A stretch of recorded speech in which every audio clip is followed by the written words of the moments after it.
It's thinking. All right, it says we're live, and we'll give them a few minutes to get on. Okay. Show comments on stage.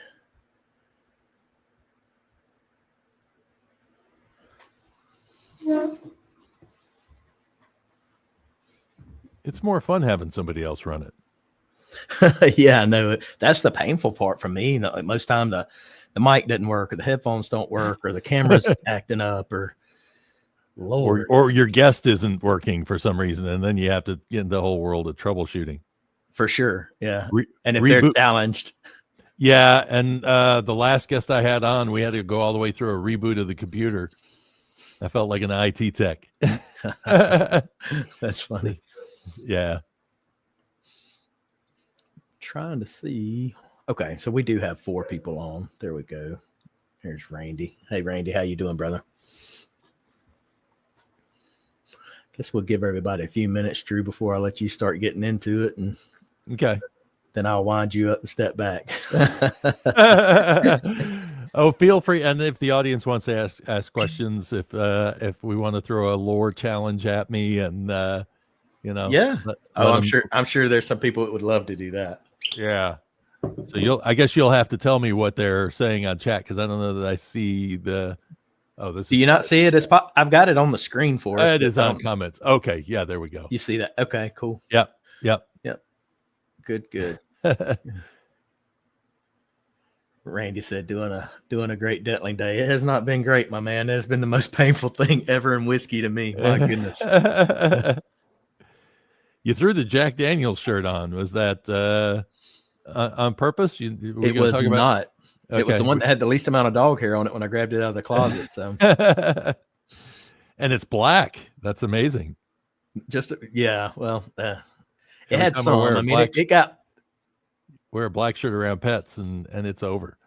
And it doesn't matter. Like, we wash and dry our clothes and hang them up, and if they're black, they still have dog hair on them. And 4 women living in the house, and it's a bunch of their hair. And I have no hair, so that's not a problem. Yeah.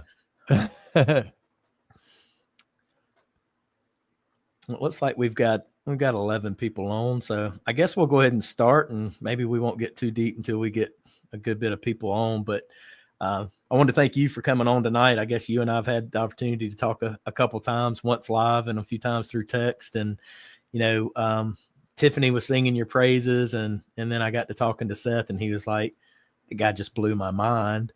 And he's like, you really need to meet him. And so it intrigues me, because you do a lot of authentic diving into the history of whiskey and the things that a lot of us probably take for granted. I think you're exposing the facts on those. So that's really cool. And I just hope that, tonight we'll share some of that with the audience and kind of give them an idea what you are, who you are, and what you do. It's a curse at times, because I was just looking at a post somebody put out today, and it's a distillery that was trying to put out some interesting history, and it is interesting history, but I diagnose everything that's written, and I'm like, well, that's not true. And that's not true. And that's not true. So it's kind of like my own private torture after a while, because you hear it over and over and over again. And the worst part is when you have somebody who's read your book, and then they start talking to you later on in the conversation, and then they come back with the old myth, and it's like, you did read my book, right? And they, yeah. And like, man, these myths get so embedded in people, you can't shake them. So, And I get it, because the reason I remember them is because I remember going to the source and finding that information. And there's something about discovering it rather than just tripping over it in a sentence in the middle of a book that kind of cements it into your brain. So, I mean, you literally travel like to the different cities and go to the courthouses and dig through microfiche, and like, you're looking at real newspaper clippings and articles. So, I mean, you're doing a lot of labor in this, right? And how many years have you been doing that? Well, I'm still new to whiskey as far as I'm concerned. I mean, I only got into whiskey in 2018. And so it was a real love after the first time I went to Kentucky and went on my first trip. And I was just absorbing the stories as I went through. I didn't really think that whiskey had all this great history. And I've always been a history guy. My dad was a history guy. He was writing books on presidents' families. I learned a lot of my research techniques from what my dad did. And I never really saw myself as somebody who would be writing anything. And my first journey was actually just to do a podcast. And I was doing a storytelling podcast where I would go on the internet and I would research stories like Elijah Craig, Bottled in Bond, and then I would find little facts and I would put it together, and then I'd create a story and tell the story, and people really liked that. So I kept going with it. The tragedy to that for me is that when you go back and you listen to those old podcasts, I have to tell people they're still out there, but a lot of them are not exactly correct because that research was done through the web, and what's on the web is not correct. I mean, there's so many things that are marketing driven that are just not true stories. They've been embellished, or it didn't fit what they were trying to create in terms of a story, so they took a couple of turns, or it's oral tradition. People have passed these stories down. Jack Daniel's is a great example of that. Their distillery burned down in 1930. All records were lost. So anything before 1930 about Jack Daniel's only comes from oral tradition. So it leaves a lot of ability for a lot of holes to start showing up in those stories, or for creative marketers. And this is the sad part about Jack Daniel's, is that Lem Motlow, the nephew of Jack Daniel, who took the company over from Jack Daniel, was alive after Prohibition, and he was creating stories. He knew the reality. He lived with Jack Daniel. He was there from, he was born in 1870. He was along with them, or 1880. He was there along with him for many years. He grew up in the distillery, and yet there are things that he says that are blatantly false. I can go back and find the records. So it was an era when people loved to market, and there was no fact check, and there was no way to dig in and find the answers to these things. And so unfortunately, we have people who look at those old stories now and they take them as fact because it came from Lem Motlow, and you go, oh, it's coming from a guy who was there. Yeah, but that guy was trying to sell whiskey. And if you're trying to sell whiskey and the original story doesn't sell as well as one you made up, then you're going to go with the one that you made up. For sure. And that's just the way it is. And so, who are we to ever correct that unless we do the diligence of digging into it like you do? I know the biggest thing that Seth always talks about is, that you were blowing his mind with all these different things. And he was like, next thing you're going to tell me is E.H. Taylor had nothing to do with, or Colonel Taylor had nothing to do with Bottled in Bond. He said, you just kind of looked at him like, yeah, that's a fact.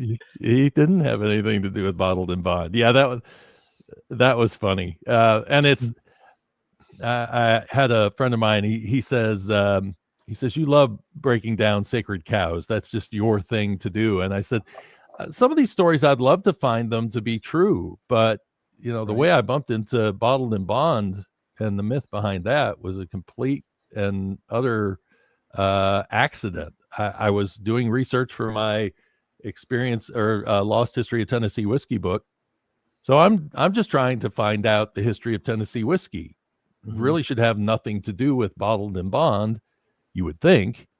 But as I was going through old newspapers, I found an article, and I've never been able to find that article since, but I found an article somewhere that said that there were two people involved in helping to get that bill passed. And one of them was a congressman from Tennessee, and the other one was a congressman from Kentucky. And I went, oh, Tennessee connection. Let's see what a Tennessean had to do with the Bottled in Bond Act. Well, as I started digging in a little further, I decided to go back and see if I could find in the old IRS records, because at the end of the year, the Internal Revenue would always come out with a year-end report for spirits, for distilleries. And the Internal Revenue Commissioner would make some recommendations.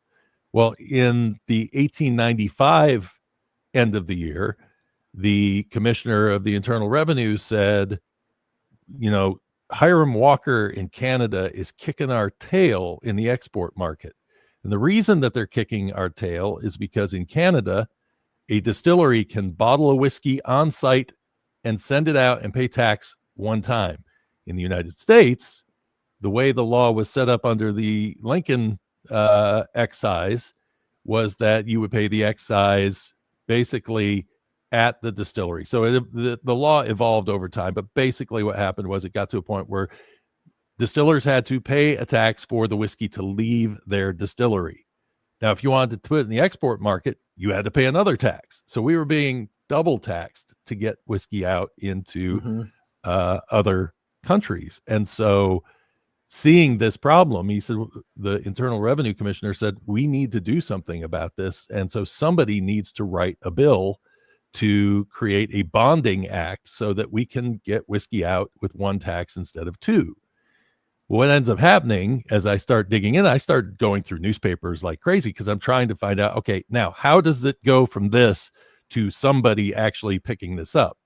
Well, there was a guy named Walter Evans who was a Kentucky representative in Congress, and he actually ended up, he was once the Internal Revenue Commissioner. So now he is in Kentucky, and this is the guy who the Internal Revenue Commissioner turns to write the law. So it becomes known as the Evans Bill, and it later starts adopting the name the Bottling Bill. So it became known as the Bottling Bill as they started to promote it. Well, the problem was nobody in Kentucky really seemed to be that bothered by it. A couple of the head of the KDA came up, and he was up there sort of softly lobbying, and a couple of distillers who we don't know anymore, their names have disappeared in time, went up to try to push this through. But nobody really, Congress had no reason to push it forward. And then Isaac Bernheim, who's the man behind I.W. Harper, was a wholesaler. And wholesalers felt like they were being attacked by the Bottled in Bond Act. They're like, you're going to make their whiskey worthwhile going out of the country, and ours is not going to get that same reputation. And so he started going up to Washington, and he was the loudest voice surrounding the Bottled in Bond Act from Kentucky, and he wanted it shot down. He had no interest in it whatsoever.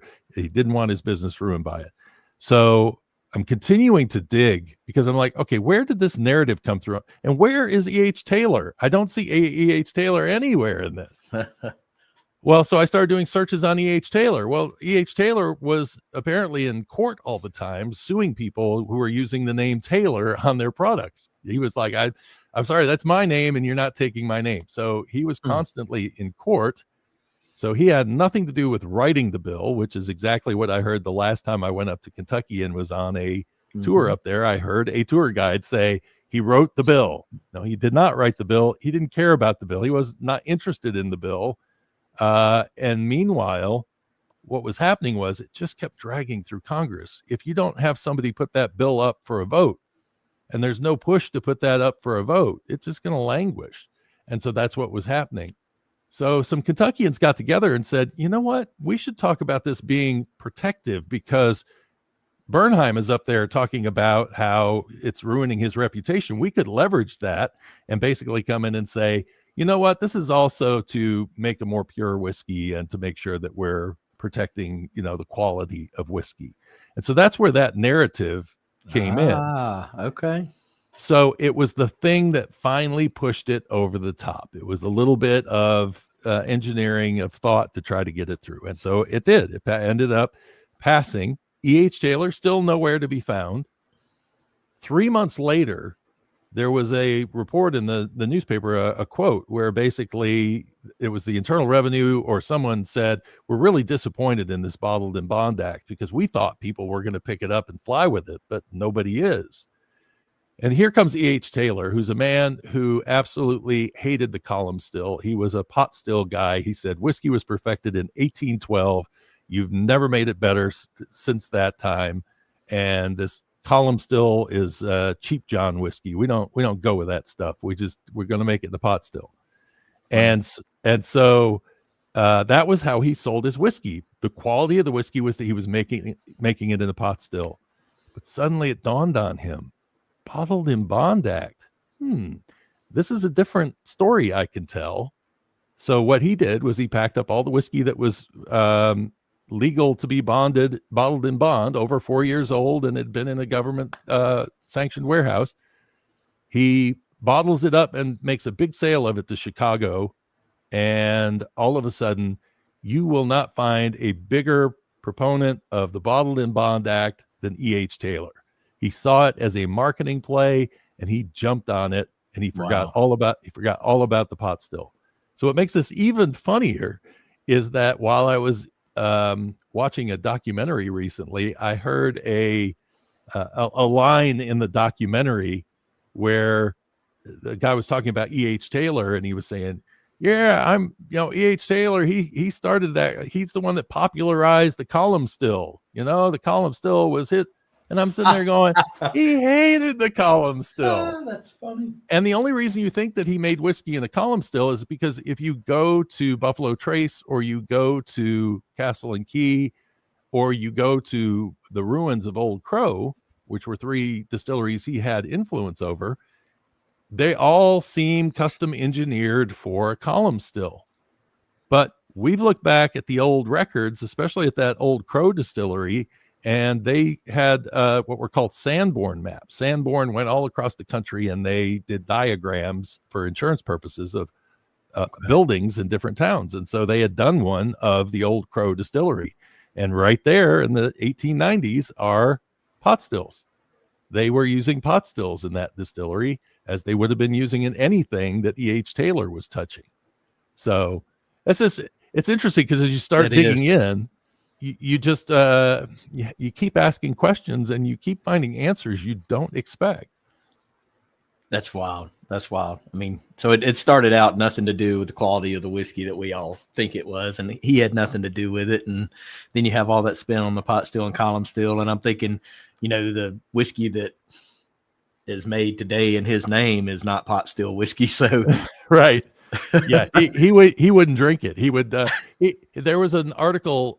He only had one other distiller he really thought was one other brand, Kentucky brand, that he really valued at that time, and it was Cedarbrook. And so if you see W.H. McBrayer, he's his grandson or so, Judge McBrayer, made that whiskey. And E.H. Taylor says that they experimented after the judge left with going to a column still, and the whiskey went downhill, and they immediately turned around and went back to making it in the pot still again, because it was a whiskey that Cedarbrook had a great reputation. So all of a sudden its reputation fell through the floor. So it's a really interesting, because I mean, now you walk into Kentucky, it wasn't until Woodford Reserve brought those 3 Forsyth pot stills in, right, until pot stills returned to Kentucky whiskey. There were no pot stills in Kentucky in those early years of whiskey making. It was of the revival after Prohibition. And what's funny about that is the first time I went on the tour at Woodford Reserve, I was in awe of those pot stills. And I was they're thinking, beautiful. Even though I don't care for pot still whiskey most of the time, but yeah. And so you're looking at those and you're listening, and the whole dialogue is about, during the tour, is nothing but stuff about those pot stills and how those pot stills make whiskey. So how much of the whiskey that ends up in a bottle of Woodford Reserve do you think comes from those pot stills? I don't know. I assumed it all did, but it sounds like it don't. No, it was funny because one of my favorite places to go when I go to Kentucky is to go meet with David Meyer at Glens Creek Distillery. Mm-hmm. David is a mad scientist, goes in his own direction, builds his own equipment. I'm going to let you talk about him, and I'm going to grab his bottle because... okay. Yeah. No, he's a great guy. And so, after I did the Woodford Reserve tour, I went over to meet with him, and I was telling him about the fact that I had seen, that I went on this tour, and the first time I was just mystified by these pot stills. And this time I came in with knowledge in my head, the knowledge being that batch still distilling like that, you cannot produce very much whiskey. I mean, not the amount that Woodford Reserve needs. And I knew that they were using the old pot stills that used to be at that distillery. They got moved to the Shively distillery in Louisville. And so they were using those stills to make column still whiskey. And what they were doing was they were blending them, but I didn't know what proportion they were blending them in. So basically what happens is all those barrels you see at Woodford Reserve, more barrels will come in from Louisville, and then they'll batch all this stuff together. And that's what Woodford Reserve is. So basically, David and I were sitting there, and I was saying, what, maybe 20% of the whiskey in a Woodford Reserve bottle comes from, he says, I think it's less than that. Wow. And I have talked to other people since who have said, yeah, it probably falls somewhere in the range of 10 to 15, maybe 20% of the whiskey in a bottle. So all this about triple distillation and all the rest, that's all lost. It really is. I mean, it's just a blend. It's a fun story. It's like all lore. It's just a fun story. It's all how you market. It's so frustrating because the whole whiskey industry, in my opinion, is just it's tainted. Like, you can't believe hardly anything that you hear. For me, just put the whiskey in the glass. If I like it, it's good. But aside from that, I don't know if I believe anything they tell me about it. You know? Randy asked earlier, he said, what's one of the nearly forgotten distillery or whiskey figure from history you think deserves a comeback story, and why? This will probably be very few people will know this name. I only stumbled upon this name while I was doing my Tennessee research, while I was meeting with another historian, and she had written a book, Carol Roberts. She had written a book where she had done research of distilleries around Lincoln County, Bedford County, Coffee County, that whole area. And she was pulling out some really interesting names. And there was one name that she came up with, and she started telling me the story of it. My jaw dropped because I knew nothing about this story, and I had seen the distillers' names when I went to Atlanta through the National Archive and was digging through old tax records to try to find out when Jack Daniel actually did start distilling whiskey. And what I found was that there was a name of a guy named Barney Patterson, who was an Irishman. And Barney had started a distillery around 1870 in Bedford, right on the Bedford Coffee County line near Tullahoma, Tennessee, where George Dickel is today. And turns out that over time, his distiller got in trouble for stealing whiskey and was kicked out the door. And so it ends up that Barney's wife, or we think she's his wife, Nancy Patterson, takes over and starts doing the distilling because she really knows how to distill. She's been watching. She's basically running the farm because Barney's disabled. He had his leg amputated after a railroad accident. And so he couldn't really get around. So he would run the saloon that they had on their property. And then she was there making brandy and making whiskey. And turns out he ends up dying in 1893, and she takes it over 100%. And she's running this distillery as the sole owner of the distillery. And the only reason we know about this woman is because there was a lawsuit. And the lawsuit was when he died, his sisters from Ireland were living in Nashville at the time, and they wanted his fortune. So they were trying to get control of the property. So they took Nancy Patterson to court. And in those court records, we go through this long story of how Nancy was actually an enslaved woman who her father was also her owner, and that he basically sold her to Barney to try to protect her because he didn't want her sold. If he died, he didn't want her sold off to anybody else. And there's no proof that money ever exchanged hands, but there was $1,000 agreement that she would be sold along with some property, and that property became where they put the distillery and built the distillery. Well, the reason why he turned her over to Barney in the 1850s was because after his accident, she was helping him convalesce, and the two apparently hit it off. And so he thought she would be protected with Barney. And so now they're having to sort of keep this relationship. There's all sorts of myths around this. One neighbor would say, oh, they ran off to Ohio and they got married. Well, in Tennessee at that time, if you got married, that was 5 years in the state penitentiary if you married a interracial marriage. So Barney was in a position where he couldn't really say anything. If he said anything in the census records, when they started in 1860, you start watching, and she's always listed as black in that, or I mean, as white in that. She's always listed as white. And so we watched that story go through. Now, all of a sudden, the people around are saying, well, we never saw them together. And back then you had to house the revenuers in your home. So if they were seen in the same bedroom, that would be, or even at the dinner table. So they kept this subterfuge going on for a long time. Interesting thing about it is that when he died, she continued to run that distillery until Prohibition, which was 1910. So she ran it and she was somewhere near 90 years old when Prohibition came, but she was still making and selling her whiskey and brandy through all of those years. She won the lawsuit, so she got to keep the distillery. And in those depositions from the neighbors were all saying she was the boss distiller. She was an amazing distiller. She made whiskey you wouldn't believe. Mm-hmm. So she had a great reputation. The problem is that reputation didn't really spread beyond the people who knew her in that region.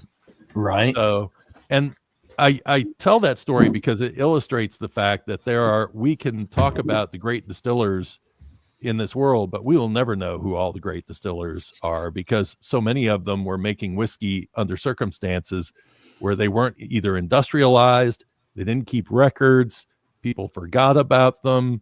There were no records really kept until around 1878 or 1868, when the law changed and you had to have a registered distillery number. Before that, you didn't have to have one. So, that's why I tell people, when you say you have generations of moonshiners in your family, you didn't have any moonshiners before 1861 because there was no revenue. So you were just making spirits. You weren't making moonshine. Moonshine was illicit. So it makes sense. Again, I mean, if you take words things matter literally, there, right? Yeah, absolutely. Yeah, you can break anything apart that way. So that leads me to wonder, I guess we didn't really get to, like, was there a brand there that she represented, or how was that? Like, not really, right? No, she was just making whiskey and probably selling it locally and probably bartering some of it. I mean, even in that era, there probably was some bartering going on. So, but she shows up in the Internal Revenue tax records. So funny. She was there. That leads me, we talk at Jack Daniels and think even further back to that, like, how much did Uncle Nearest have to do with all of that? Like, I've heard stories where it was like everything was kind of stolen from him because of the situation that he was in, right? Have you learned any of that to be true, or? Well, he's an interesting character, and I write about him in The Lost History of Tennessee Whiskey, but I don't write a lot about him. And the reason I haven't heard much about him yet. I've been listening to the on Spotify, right? And I didn't realize that was you literally telling the story. Like, you do a great job at that, man. Because I stay entertained. Like, I don't usually, that kind of stuff will put me right to sleep. But yeah, that's me doing the podcast. The podcast trained me how to sort of enunciate and not sound like a wild man when I'm doing my readings. Great. So, yeah, it's great. No, he's an interesting story because I wanted to tell more about him. But as I said, Jack Daniel's records all were destroyed in 1930. So we have to take oral tradition. What I can tell you about Nearest Green is that as I started weaving together all the distilleries back there, the first thing I have to say is that Jack Daniel did not own a distillery until 1875. And it was not the current one. So when you hear original registered distillery 1866, that's BS. It's not true, but that's the way it was told. And I actually know how that came about. I have actually followed that through to figure out when that and how that myth of being the oldest registered distillery came about. But it's basically, I went back and I looked in the old census records, because here's one of the things that when Fawn Weaver, and she did a lot of great research on this, when I went back, I started looking at the census records, and the first census record I looked at, I went, wait a second, she's giving 1820 as his birth date, but I'm looking at this census record and it says, he was like 27 years old in 1870. How can that be? Something's wrong here. Let me go in and let me dig. Well, the good thing about a census record is that it's going to basically have the rest of the family and their ages behind them starting in 1860. Well, of course, he was enslaved in 1860, so there wouldn't have been anything but a slave record for him, which wouldn't have been that precise. But in 1870 is the first time we get to meet him. And he's 27, and his wife is close to his age, and his children are all, ages that make sense. Then the next census comes out in 1880, and all of a sudden he is he's 40. He's 40. So he went in 10 years. He aged 20. Let me see, 13. No, I'm getting those wrong. I'm starting to forget now. It took him back to the 1820 date. So what was happening was whoever was writing the stuff down was sloppy. And the way it was written the second time, it looks like it's a 4 or it could be a 6. I thought it was that's what it was. I think it's a 6. I think it's a 4, not a 6. The reason I think it's a 4 is because I can see him mistakenly aging 13 years over 10 years. I can't see him mistakenly aging 30 some odd years over 10 years. That's not going to happen. And so I looked at the ages of his children to see how they were. Same thing. It was they were not added up. They actually were still at their original ages plus 10. Okay. Yes. So his record was the only one that seemed out of skew from one record to the next. So she went with the record that I think is out of skew. I'm thinking it's the other record. One record says he was born in Tennessee. The other one says he was born in Maryland. She went with Maryland. Well, that was the first record.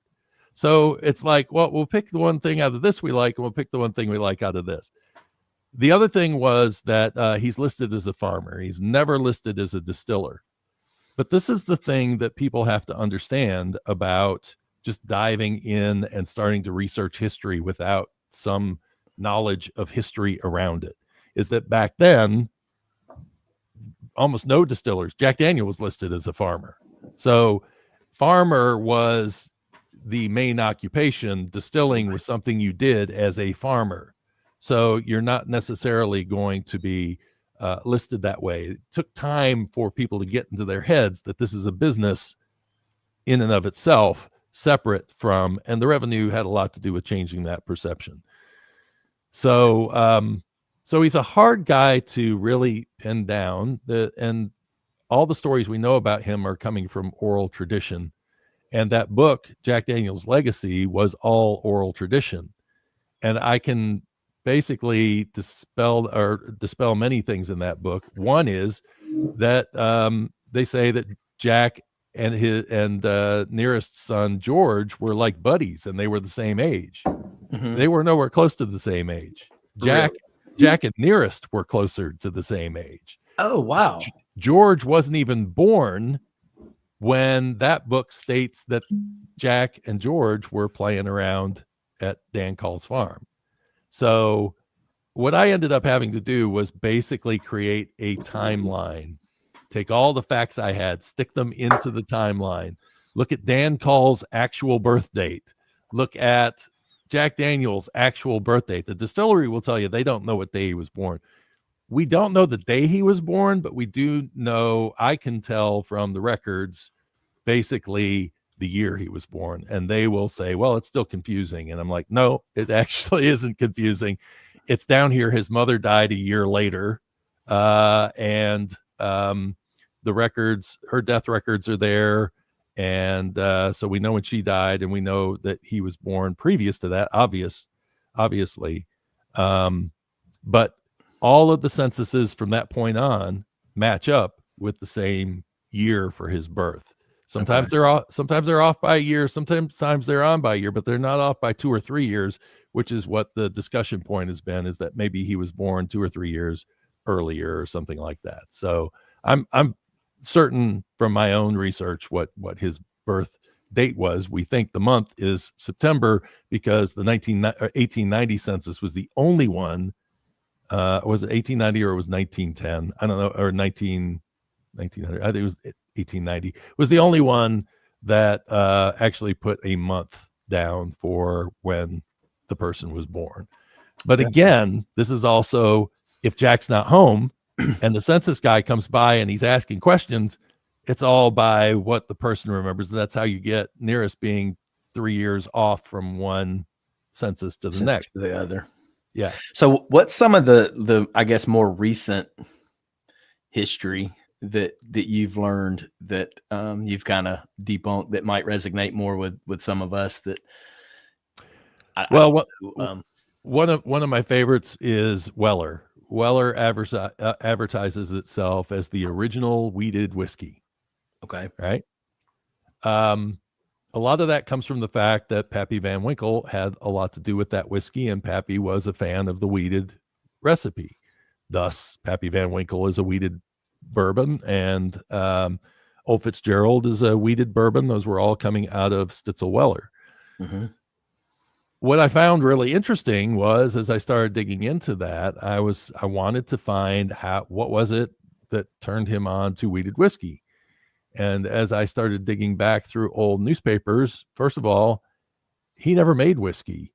He rectified whiskey, but he never actually had a distillery. So Weller, basically, when he hired Pappy Van Winkle, Pappy didn't necessarily like the whiskey he was selling, but he was a great salesman, so he could sell whatever he was given to sell. Okay. In reality, Weller was working with the Whiskey Trust.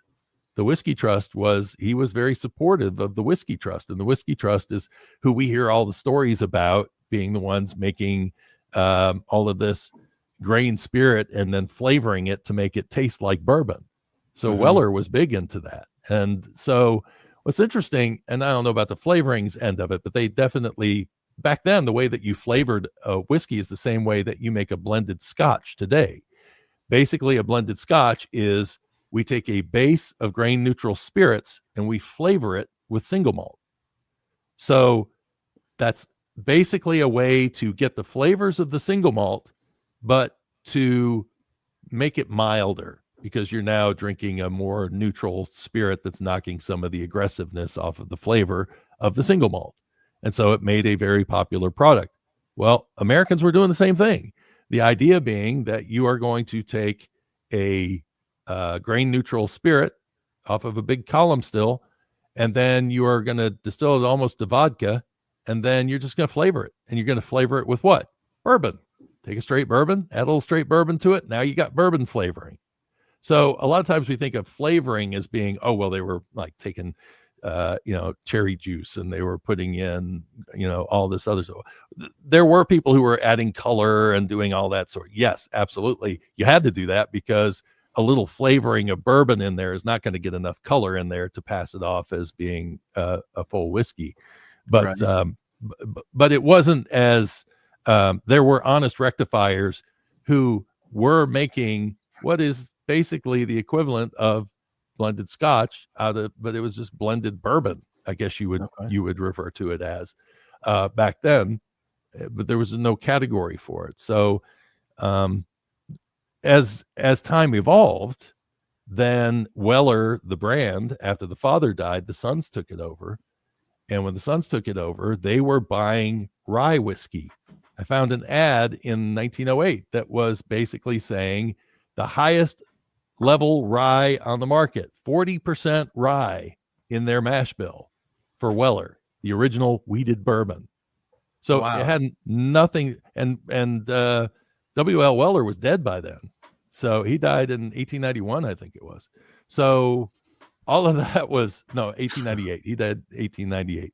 So the real point where they shifted into making a wheated bourbon was when they took over the Stitzel Brothers distillery and they merged with the Stitzel Brothers, because the Stitzel Brothers had Old Fitzgerald already. Right. And apparently the Stitzel brothers were famous for making wheated whiskey. They liked making wheated whiskey, and Pappy fell in love with it. So that story ties into the Maker's Mark story, which is fascinating because the idea is, I heard from one source that Maker's Mark, that Bill Samuels went to talk with Pappy, and that there was this whole burning of the recipe, the family recipe at Maker's Mark. We're going to burn that recipe and we're starting over. And Pappy was there going, "What are you doing? You're burning your recipe." And he's like, "We're starting over again." Well, one of the stories that comes from the Van Winkle family is that actually, when Bill was thinking of starting the distillery up, Maker's Mark, he went to Pappy, and Pappy said, "I'll give you my recipes. I will tell you how I make the whiskey. You can do whatever you want, and just ask me whatever you want. I'll help you however you want." And that's how Maker's Mark got started, according to the Van Winkle family. And this became a point of contention between the two, because the Samuels didn't necessarily want that story told, that they had just taken Pappy Van Winkle's recipe and run with it. And so all of a sudden now the story is changing to where, they were baking bread and they were doing all this stuff to try to figure out, well, the baking of bread probably did go on, and the rest of this. But somewhere in the middle is the real story of how Maker's Mark ended up. What I find fascinating is that Old Fitzgerald was being sold back then, not as a wheated bourbon, but as a handmade sour mash whiskey. And if you go back to the original Maker's Mark ads, it was being sold as handmade sour mash whiskey.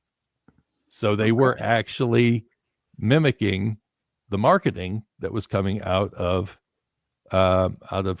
Weller and Old Fitzgerald and what Pappy Van Winkle was behind. So it's really interesting. Never knew that. Yeah. And so when you look at that label and you go, well, when did they start advertising this as wheated bourbon? What's funny is they didn't start advertising wheated bourbon until I found the first mention of wheated bourbon in a 1999 article by somebody in Virginia who was saying how you would taste, or how you would do a tasting of a wheated whiskey.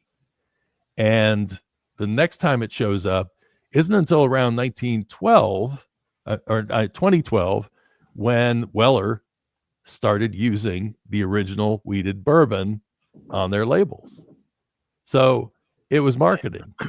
all it was. Yeah, it was probably, the thing about wheated whiskey is that I go back to the very early years, and there's no doubt that in the early days they would use and distill whatever grain they had on hand. So to say it was the original wheated whiskey or wheated bourbon is it can't be true, because there surely were people who were distilling wheat in their bourbon, way back prior.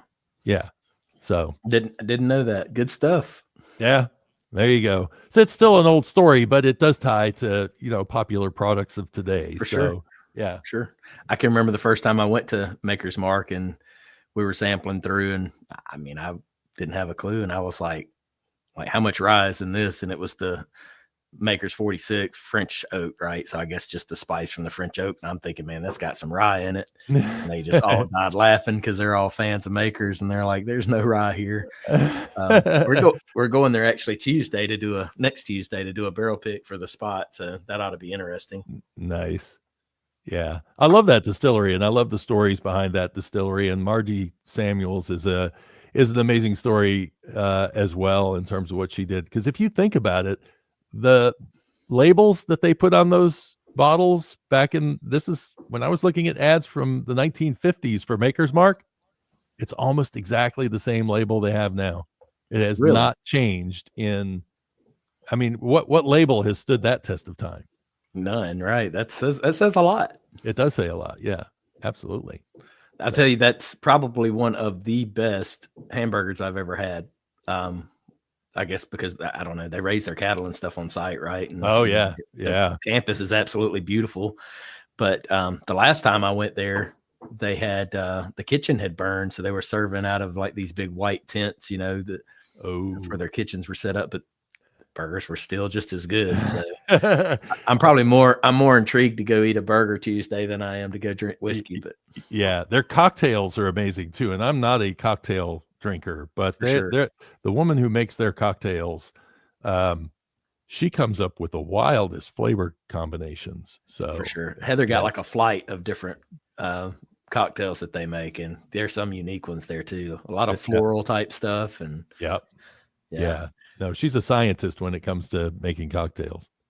So when you and I were talking before we come on live, you mentioned the book, and you mentioned offering some discounts coming up or something like that. I don't know if you want to talk about that. Yeah. So, I mean, all the books are behind me right now. If you go to whiskeylore.org/shop, and you use the word honest in the during the checkout process for your promo code, then I'll give you 15% off. It already comes with free shipping, so 15% off on any of the books in there for this week. So go on there, grab what you want, and I will autograph them, and we'll send them on. How weird was that the first time somebody asked you to autograph stuff? I have people doing that for me, and I don't think that they're sincerely wanting it. It's kind of a joke maybe, but I've done it, and it just, man, that's the weirdest feeling in the world. When you get family and friends who are asking for autographs, that's when it really gets strange. But yeah, the first time somebody asked me, I was like, man, I never write Drew. I mean, officially I use Andrew for my signature. So I have never written Drew in the signature. So I was like, I don't know how to do this. So I was actually kind of staring at the page for a second going, what am I going to put down? And then what's funny is I hate the cursive D because I don't write it very often. I find it just absolutely annoying. And so I was like, okay, how am I going to fix this? So if you look at some of my early autographs, they are not the same as the autographs that I do now, because now I just do a boomerang with a slash through it basically for my D. Right. So, but yeah, I mean, it's, and you have to, sometimes it's like, should I say, thanks or cheers, or, if somebody wants to sell this book, maybe they just want my name on it so it's got value, and then they can ship it off somewhere else. And if I personalize it too much, maybe they're not going to. So all those thoughts going on in your head when you're just simply signing a autograph or something. I used to go down to spring training in Florida and go watch my favorite baseball team, and would sit out there and would hand baseballs to the players, and you didn't have room to write a lot of stuff on there, so they just put their name on it and hand it back to you.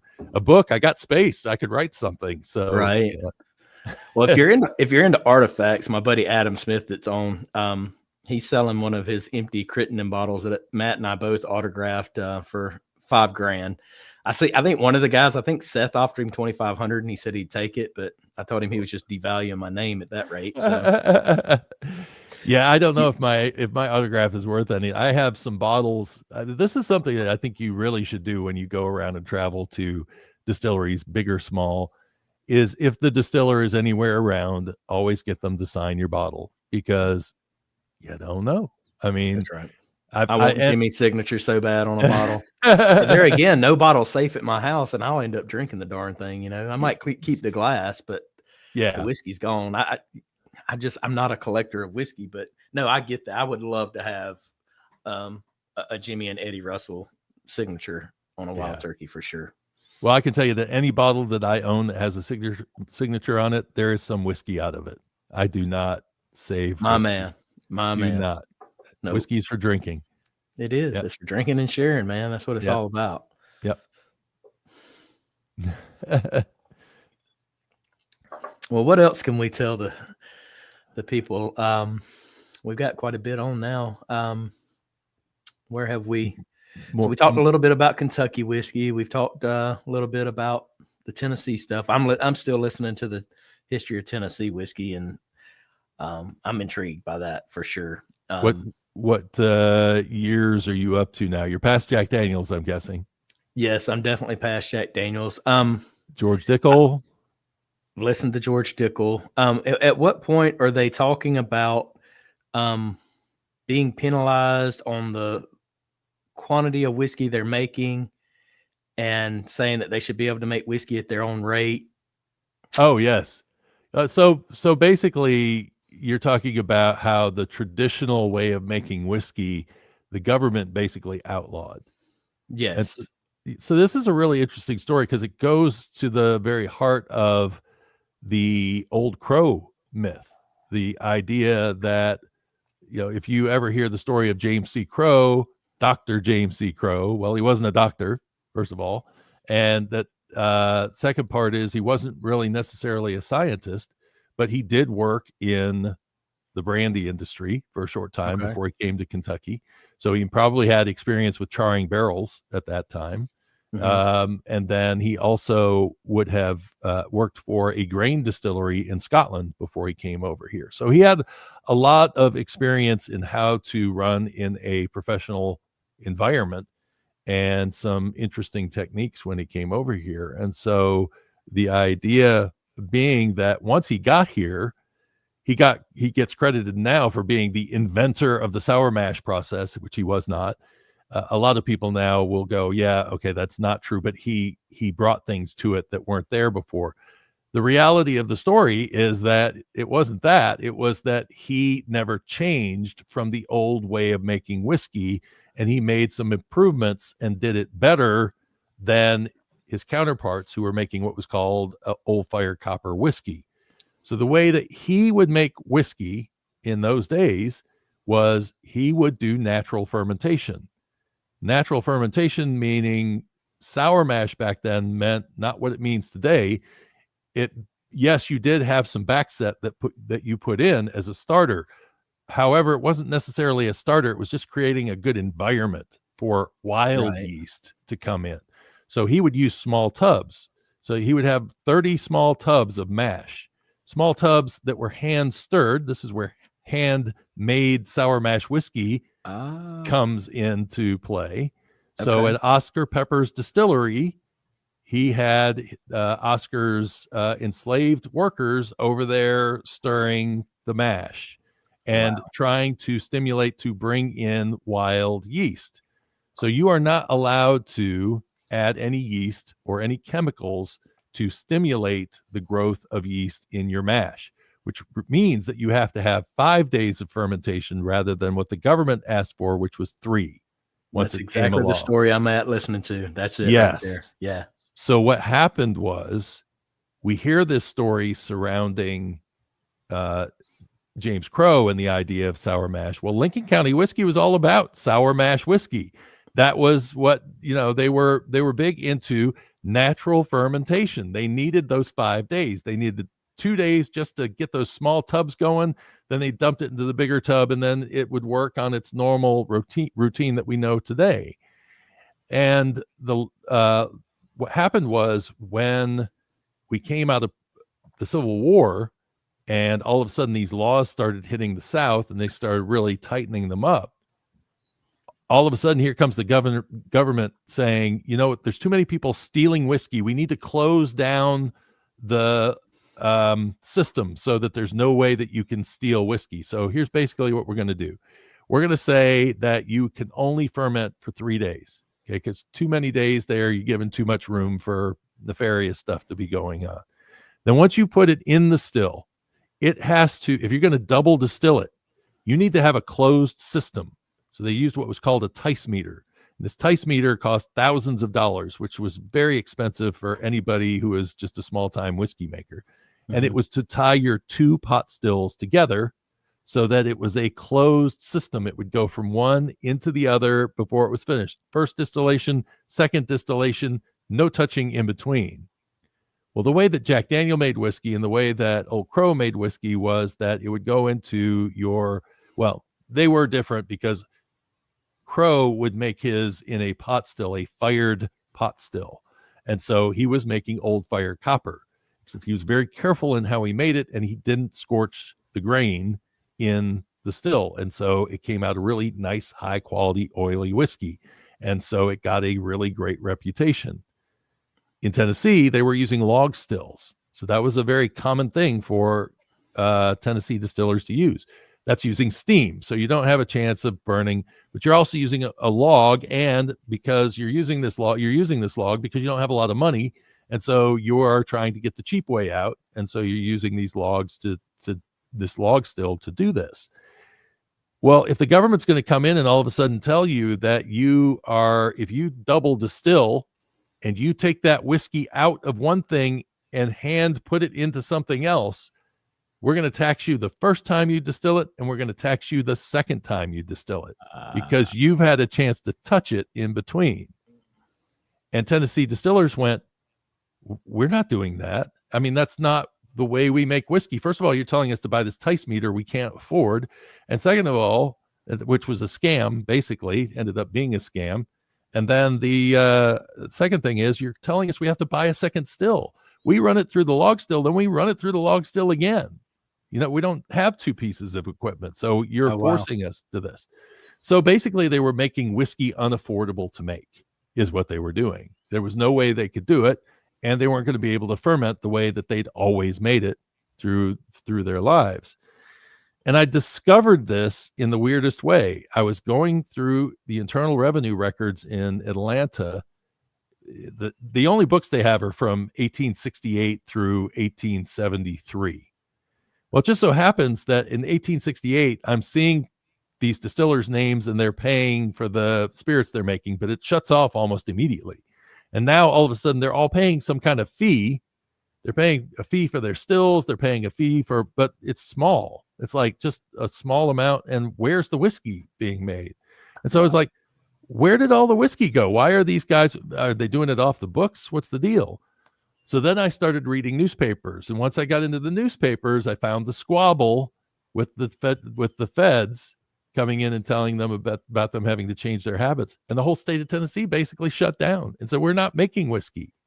So when you hear Jack Daniel's say that we're making whiskey, you know, oldest registered distillery started in 1866, nobody was making whiskey between 1868 and 1872 in Lincoln County. They were all shut down.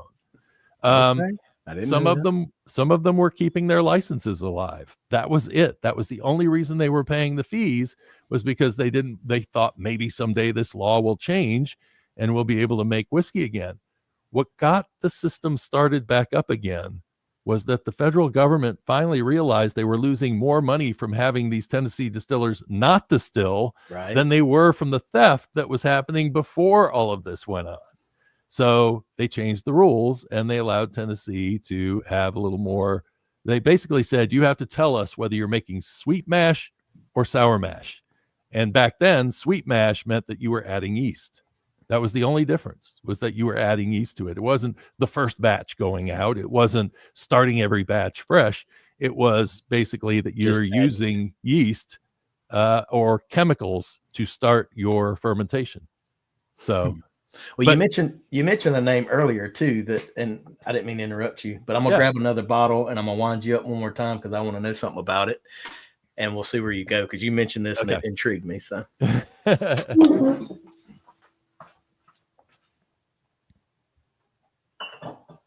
You need some walk-away music.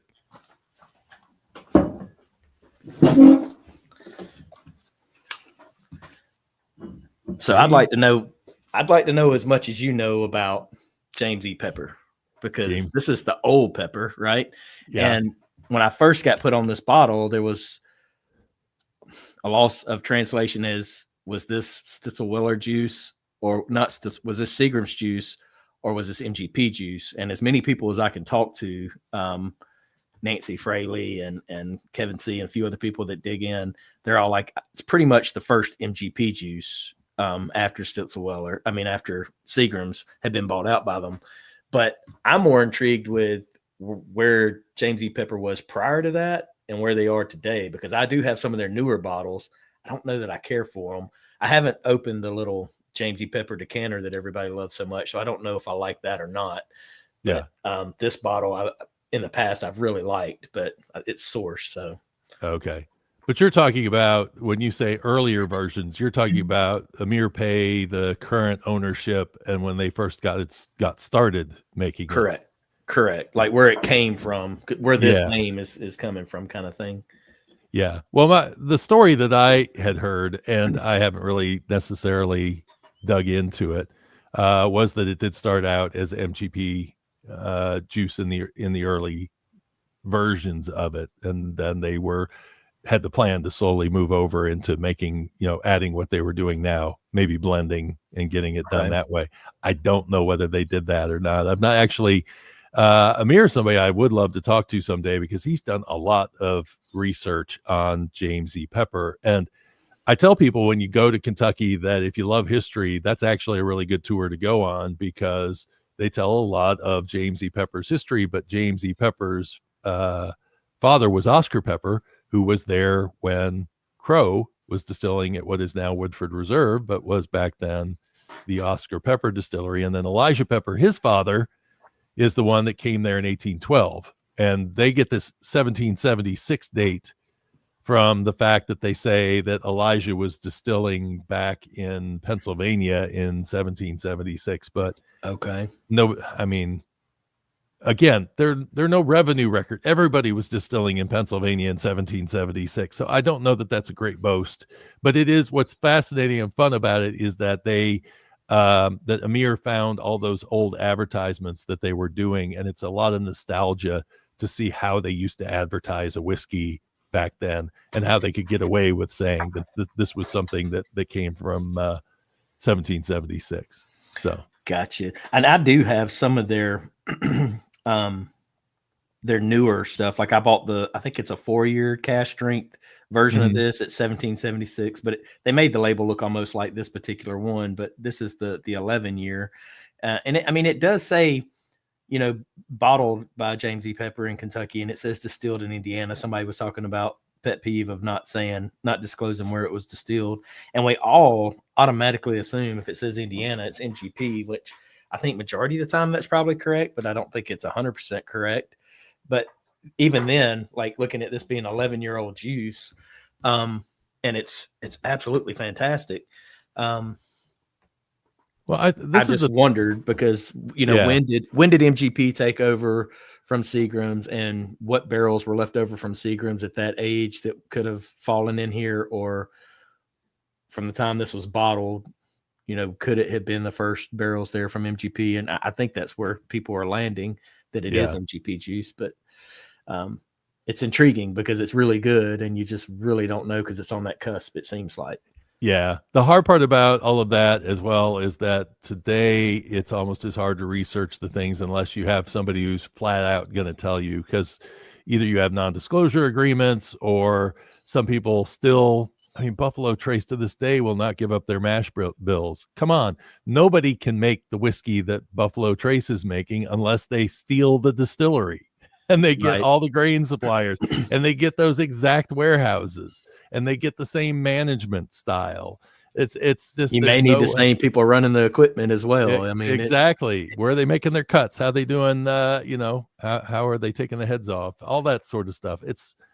And that's why Seth he's so like transparent with anybody. I know he and Philip with Distillery Acadienne talk a lot. And so Seth has been extremely transparent with him. He's like, I don't have anything to hide. This is what I do. You can't do it. Like, that's not a knock on you. I can't do what you do.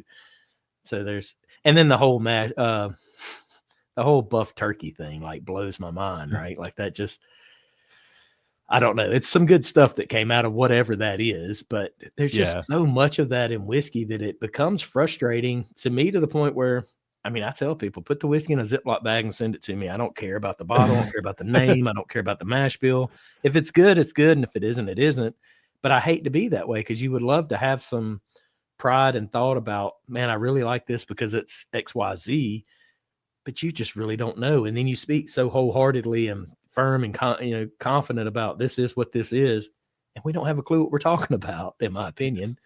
Yeah, it's been an interesting transition for me over the last couple of years because I was fascinated by a lot of the stories that were coming out and the bottles that were coming out and everybody talking about what the latest thing is. And somewhere along the line, I either got frustrated with it or tired of it. I don't know what it was, probably allocation and the secondary market and the pricing that just went insane. And I'm like, there's so much good whiskey out there. Why are we chasing after, these so-called great bottles, some of which may be great and some, once you drink them, you may be like, it just sits on your shelf. I'm a Scotch drinker. I have a bottle of Octomore that has been sitting on my shelf for 4 years and I never think to go drink it. It's a $240 bottle of whiskey and somebody out there probably would love to dig into it.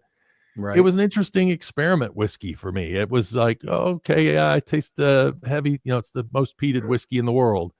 Okay, well, that was interesting. Now on to something else. Pappy, I'd love to taste the Pappy 23 just so I can say with confidence that it tastes like wood. I mean, that's I won't pay for the pour. Like I had a no. Pappy 20 here recently that tastes like Dasani water, given I had been on 2 barrel picks that day and had I think I might have even had a King of Kentucky before it. So I didn't give it much credit, but still it looked like and it tastes like water. And I paid $100 for the pour and like shouldn't have done it, like total regret. Pappy 15 I enjoyed, the 13 rye I enjoyed, but they're still not worth the money. And then for me, you go drink a $40, $50 bottle of Green River single barrel or full proof, and I'm ecstatic. That's delicious whiskey and it's affordable. And I mean, you visited not long ago, but Matt Crittenden, there you go. Some old Dominic, right? So this is an old Dominic, and this is kind of my point about things. Alex Castle, who I think is probably one of the better distillers in the world right now, because of what she's done with Old Dominic in a very short period of time. Yeah. This is I don't know how much a bottle of this went for. I ended up getting this bottle. It's called All the Cookies. And basically what it was aged in a beer barrel that held an oatmeal raisin stout. Right.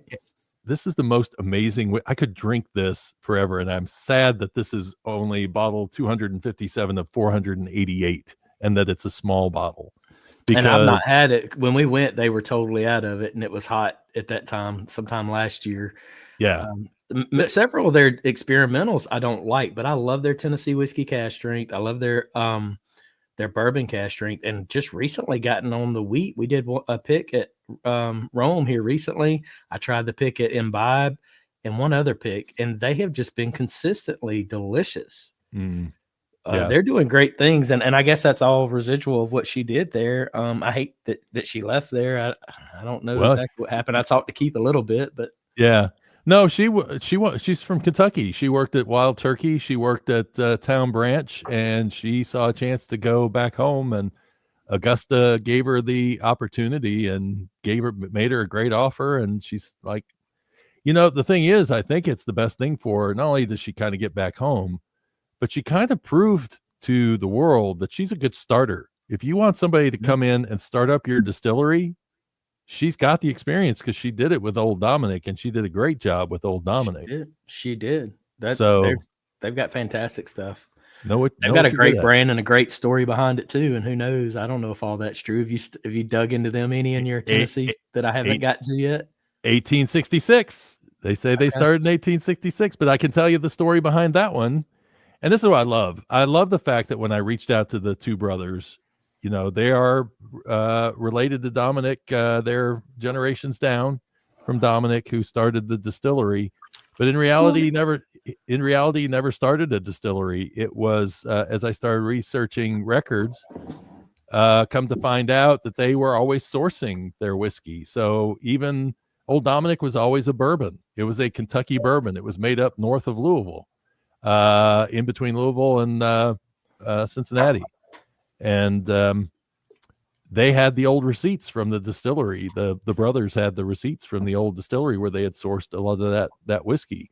So it's something that when you start up a distillery and you see the name Old Dominic on things, and you're like, oh, well, that must have been around because we're saying 1866. The reality of that 1866 date is the same with a lot of those distillers. It was when they first opened their first business. So Old Dominic started as a liquor wholesaling house. It failed. That one started in 1866 and was out of business almost immediately. It was Dominic and his brother. And then it was a couple more years before he came back in and set up basically they were selling fruit. It was a grocer, and they sold fruit, and they started collecting wines, and they had a great wine cellar. When they started bringing whiskey in, it doesn't look like they started bringing whiskey in at least until maybe the 1890s. And the 1890s would have been because the man that Dominic used to work for was his uncle, who was one of the biggest wholesalers of liquor in Memphis at the time. So you're not necessarily going to go into business to knock your uncle out of business. When he brought you to the country, like that's the whole reason Domenico Canali come over, right? Was and work so for his uncle. Well, he knew he'd have a job when he got here, so that was a big plus for him. But it wasn't until 1903 that I found the first advertisements, and this was the fun part, when all of a sudden, you know, they're telling stories, and I had the same thing with the Nelson brothers at Nelson's Greenbrier, that, you know, they have these stories, and some of them they have loose bits of information on, but they don't know and don't have the proof on some of them. Was when I started digging through, and in 1903 I found the first advertisement for Old Dominic, and it was basically a want ad. So basically Dominic would go in and do want ads and be crafty and say something like, woman loses purse and bottle of and watch and bottle of Old Dominic whiskey, says you can keep the purse and the watch, give me back the bottle of Old Dominic. And that was it. That's how he sold. He sold on the sly, basically. And he built up, and 2 years later he started putting bigger advertisements with pictures and slogans and saying that they were recommended by every doctor in Memphis for their whiskey. So, you know, the guy was a great salesman, but he didn't sell whiskey until 1903, as far as I can tell. So 1866, fun story. But 1866 makes sense. Whenever I see 1866, I go, it's a young person who just either got out of the war, because that's, you know, or it's the very beginnings of whiskey. So it's an easy, of whiskey production starting up after the Confederacy had prohibition, and there was on and off prohibition during the Civil War and the Union as well. So, you know, this was a time to get back into business. And so, you know, that's 1866, great date for that. I think all this is so cool. And I often wonder if these types of stories will be told years from now about the Detlings and the Crittenens, and, you know, some of these newer brands are coming out and really making a wave in the whiskey industry. So that would be cool. Hopefully I'm an elderly old man and get to hear some of those stories one day. We'll see. Well, the stories have to be written down, or somebody's got to relate them. What's interesting about old history versus history now, where things are going to be 20 years from now, there's going to be so much information that you won't know how to file through it to find the nuggets. You know, how much video will you have to claw through to be able to find a really good story if it's only been told once or twice? The only thing that's probably going to help that is AI, because AI will be able to, you know, plow through the text in these videos and be able to figure out what people have said and maybe piece some things together. But AI's got to get a lot more trustworthy than it is right now for information, because it basically knows what everybody is writing and what marketers are writing. And so when you start may or not meant to be true lore research, I'm sorry, but many times I will look at a response from AI and go, man, this is so wrong. It's good that you know, because people like myself take it for gospel. But there again, like you said, it doesn't know. It knows how to dig through the internet very quickly and a little bit more efficiently than you and I. But I don't think it probably knows how to cipher through the BS, right? Like there's just, if it's verbiage, it gets it. So it's looking for things to justify. It's using my dad's old technique of find two sources. If he can find two sources, it becomes more valid. The problem with my dad's theory on that, I discovered when I started researching the old story about how Abraham Lincoln had basically said, I want to hire Ulysses S. Grant to run the army. And a congressman said, don't you know he's a common drunkard? And why would you put him in charge of the army? And Lincoln said, well, find out what brand of whiskey he makes and I'll buy a barrel for all my other generals, with the idea being that Grant fights. So if I have to fuel up my other generals with whiskey, I'll go ahead and do that because he's the guy I want. Liquid courage. Yeah. What's funny about that story, and what really was the eye-opener for me, was that story was written in the New York Times, which is the gray lady, and we're supposed to trust it so much. And then all of a sudden come to find out that story was first it was in the New York Times, and then it was syndicated all across the United States from the New York Times. So this story that they wrote is everywhere. So now you have multiple copies of the same exact story. The problem is that the New York Times was actually just rehashing a story that was written in the New York Herald weeks before. And the way I read the thing, it's very comical in the way that it's basically sounds like satire, where they're writing this story about, your Thunder Barreled, all his other, that basically the guy was making a fun story, but it was not meant to be serious. And then the New York Times picks it up, and because they have a reputation, everybody across the country covers it, and it becomes a legend. And what's interesting is that there was a guy who worked in the telegraph office in the White House. He was asked, he was working with Lincoln one day, and he asked Lincoln, he said, "Is that quote true?" And Lincoln said, "I wish it was." He said, "The reality is that basically whoever wrote the original version of that was basically creating a copy of a story that was told about a young general named James Wolfe, who was up in Quebec, who was who was put in charge, and people thought he was mad. So basically, one of the people, one of the House of Lords members comes in to the king and says, "You're putting Wolfe in charge of our Canadian forces? He's mad. He's absolutely mad." And King George retorted by saying, "Well, find the dog that bit him, and I'll have him bite all my other generals." Oh, wow.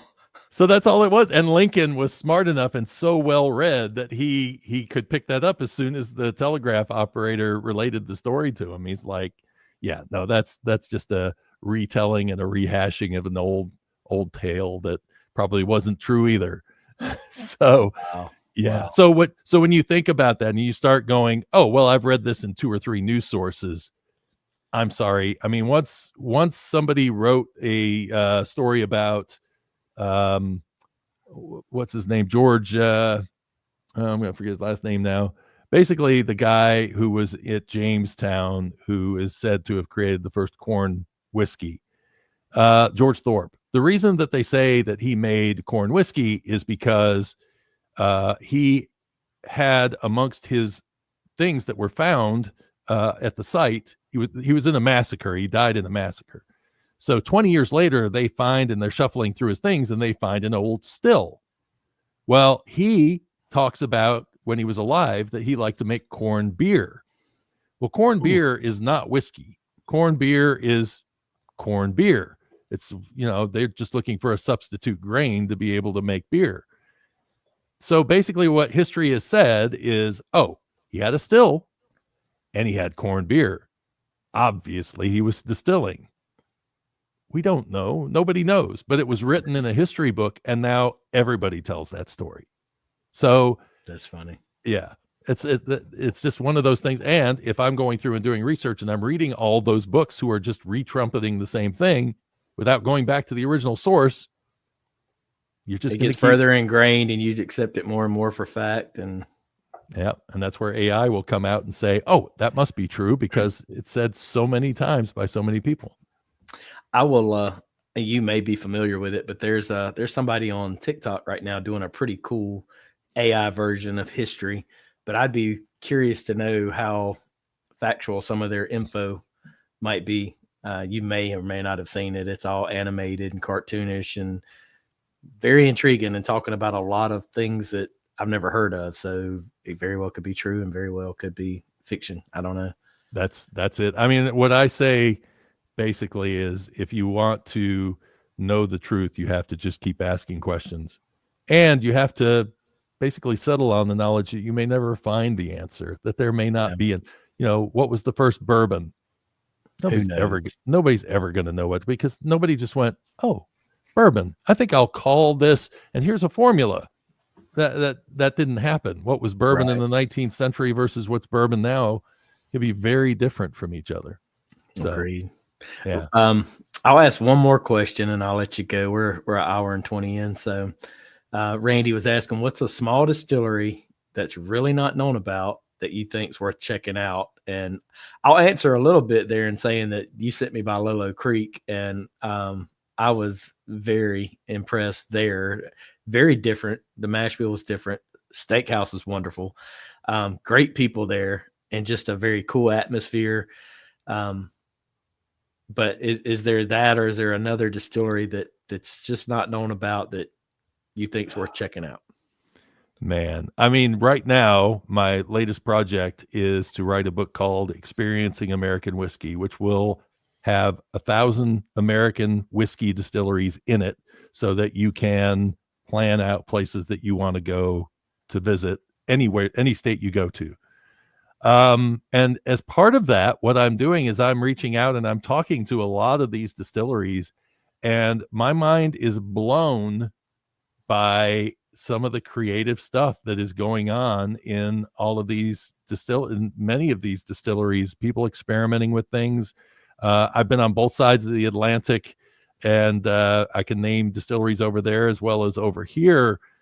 It's actually really hard for me to think of one right off the top of my head because, boy, we've been talking about bourbon so much that my head is in Kentucky at the moment.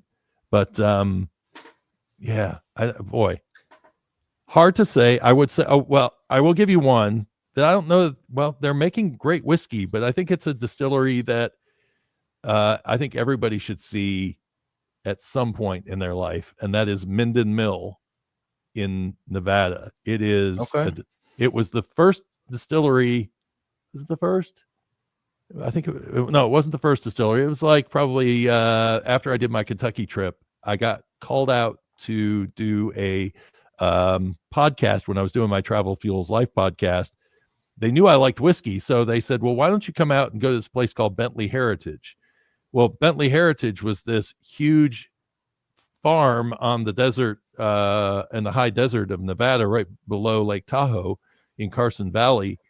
And they took me all around and showed me all that they were doing. And then they took me over to the distillery. They have two distilleries. The first one that you walk into is one of the most amazing views of a distillery for an entrance that I can name. When you walk in the place, it's an old creamery. And what they've done is as you start walking through, it's kind of like when you walk into a church and you go into the foyer at the beginning, and then all of a sudden it opens up to this grand, cathedral. Mm-hmm. This is exactly the experience you get. You're going through this small area. You have no idea what you're about to see. The doors open, and it's like you just walked into Oz. These huge column stills in front of you. Everything is symmetrical. They basically had the people who designed the San Francisco Apple Store come out and design this distillery. Oh, wow. So it is amazing. The stills were made by Headframe, which is out of Montana, right down from Lolo Creek. So I saw the name on there and I'm like, why does it say Headframe? Oh, they make stills. I didn't know they made stills too, because it's a distillery as well. That is amazing. And then you go across to the visitor center, go up 2 stories to the cocktail lounge, and you will see these 2 beautiful copper pot stills. And I found out after talking to Joe, their master distiller, that if you look inside those stills, there's a little marking on them that says Macallan. Those were actually made for Macallan. And this is a story you'll hear whenever you go to Scotland. They'll talk about how all these distilleries had to wait because Macallan was building this massive distillery with 30 some odd stills, and so they backlogged Forsyths and they couldn't make stills fast enough. But when the owners of Bentley Heritage, now Minden Mill, told them what they were doing, they said, we'll send you a couple of stills. And so stills showed up, and they were Macallan stills. They got sent there instead because they couldn't make them fast, but because they wanted to see about making whiskey in the high desert of Nevada. And it is a hard place to age whiskey for sure because it's so dry. But they have set up two different warehouses. One's called Scotland and one's called Kentucky. And the one called Scotland is humidity and temperature controlled. It was to the minute for Speyside, Scotland at one point. Now Oh, Joe wow. has teetered back on that a bit. Then you have the Kentucky one, which I walked into, and it was the middle of summer, and we walk into this thing, and it's so dry outside, and then you walk into this rick house, and it is sweltering. It is so humid, and basically, it was just trying to recreate what the experience would be in the Kentucky in Bardstown, Kentucky. So they had it temperature and humidity controlled to match the weather in Bardstown, Kentucky. So yeah, what they were trying to do was they knew they couldn't age the whiskey there in Nevada's climate because you could probably try to age it for 2 years and the barrel will be empty because Sure. Yeah. they're losing so much So dry and through that dryness. So the ultimate question is, because several people were saying, sounds like we need a barrel pick with them. The ultimate question is, what is the style of whiskey and how is it? Because I don't know anything about them. Yeah. So their original intent was to make a single malt. And so they were going to make a 10, 15-year single malt. But when Joe came in, they're like, we got to make money and we have these stocks. Why don't we go ahead and start selling some? They sent me a bottle because I was going to do a podcast with them. And so when they sent me the bottle, I opened it up and it's a 5-year single malt.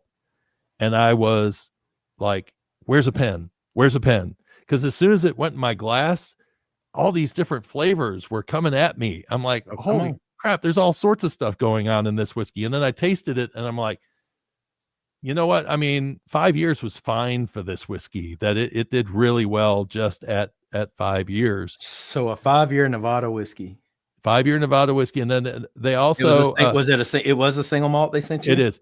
And I have to correct you. It's Nevada. And if you go there, they will look at you really funny if you say Nevada. Hey, road tide, man, road tide, you know? Yeah. I'm country. Yeah. I get picked on all the time for mispronunciations, but thank you for telling me that. But people do. I grew up near Canada when I was a kid. And so I picked up all sorts of little weird about. For sure. So Stranahan's is sending me either a sample or a bottle of their new Founders. The only single malt that I've had that I really know that I like is one that Rare Character sourced in their Exceptional series, and Kevin C. and Shiloh had done a pick on it, and I think the age statement on it's wrong. I think it's much older. They even say that. Fantastic. I don't know that I've had many others, so I can't say that I do or don't like it, but I'm anxious to get the Stranahan's and try it. But I'd like to connect with these guys as well if you can connect me with them. And yeah. They make a rye also. That's what Joe is trying to specialize in is making rye. I like their rye. I'm not sure I'm 100% home run on their rye, but it's also early and they're developing, and he's just taking this over at a certain point. They grow it's an estate distillery, so they grow everything on site. So that's I think that can be good and bad. I mean, people are like, ooh, that's great, but who's to say that Nevada grows the best rye? You know what I mean? Like, but Frey Ranch is doing pretty good in their estate distillery too. They are. They absolutely are. And they are not that far from Minden Mill. So you can, I'm going to go to Frey Ranch next month. So this will be my first chance to go there. And I'd love to go out there. I need to do that. Hoping to I want to go out to Texas and go to Still Austin soon as well, but I'd really like to go to Frey Ranch. Yeah. Lots of distilleries. My next trip is 10 distilleries in 10 states out west. So I will have some interesting adventures, and I may have a new favorite. Who knows? Right. But I mentioned to you, and it wasn't far fetched. I just need to figure out how to make it materialize. But I have the videographer, I have you, and I have some other people. Tiffany's on board with doing it. But the show that's on, I say it's on Netflix. I don't know. I watch it through my Fire Stick, so I don't know if I'm getting it through Netflix or one of the others. But it's Neat, right? Mm-hmm. And so Neat went around to a lot of the majors years ago and did their spill. I would like to do, I guess I would call it a Neat 2, but I want to go around to the Crittenans, the Detlins, the Still Austins, the Frey Ranches across the United States, maybe over the course of say 2 years, and capture footage and put it together little by little and have something that we can publish, in a couple of years that would be kind of awing.